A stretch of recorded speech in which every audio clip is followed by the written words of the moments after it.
कुमार जी, राधे राधे राधे। महाराज जी, आपके श्रीमुख से सुना है कि अंतिम समय में प्रभु का नाम लेने से भगवत प्राप्ति हो जाती है, लेकिन देखा गया है कि अंतिम समय में इंसान का नाम मन पे कोई कंट्रोल रह जाता, ना जुबान पे। तो महाराज जी, इस समय में अगर जब जीवन भर भजन का अभ्यास किया जाता है तो अंतिम समय अपने आप नाम स्फुरित होने लगता है। जब हम जीवन भर भजन नहीं करते, प्रपंच करते हैं, तो वही प्रपंच अंतिम समय आता है। फाइनल जो होता है वो हमारे हाथ में नहीं होता है, अंतिम समय हमारे हाथ में नहीं होता है। उस समय बेहोशी स्थिति होती है, बड़ा दुख होता है, मरने के समय बड़ा कष्ट होता है। तो उस समय अगर हमने जीवन में भजन किया है तो अंतिम समय भजन स्फुरित हो जाएगा। अगर नाटक किया है तो माया स्फुरित हो जाएगी। अगर हम भजन किए हैं और हमारी स्थिति ये हो गई कि हम बिल्कुल बेहोश हो गए, मरने का समय, उस समय भगवान उसके हृदय में स्फुरित हो जाते हैं। क्योंकि जीवन भर भगवान का आश्रय लिया, भजन किया, तो अंतिम समय उसका बन जाएगा। जो जीवन भर भजन करता रहा है, जीवन भर अभ्यास किया है, भगवान के आश्रित रहा है, अंतिम भगवान संभाल देते हैं।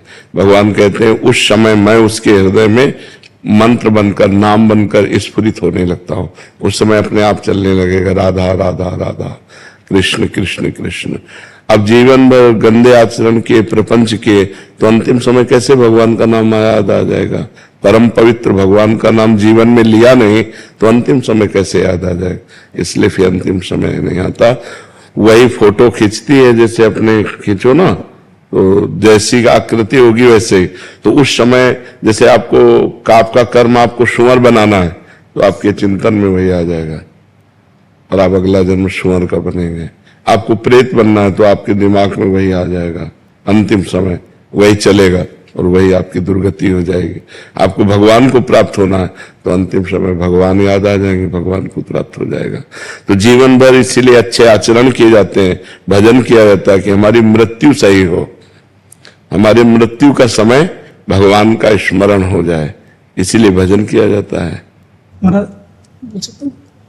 पूर्व में तो बहुत सारा पाप किया मैंने, लेकिन आपके कृपा से तो बहुत जीवन में बदलाव आ गया जी। अब सारा पाप आचरण छोड़ दिया हूँ जी। सब ना, आपकी कृपा से बस जीवन बदल रहा है। हाँ, खूब नाम जप करो तो पीछे का पाप भी नष्ट हो जाएगा, आगे पाप होने की संभावना नहीं रहेगी। खूब नाम जप करो, कोई गलत आचरण ना करो, तो पीछे के जितने पाप हैं वो सब भस्म हो जाएंगे, वो भोगना नहीं पड़ेगा। नाम जप के प्रभाव से सब नष्ट हो जाएंगे।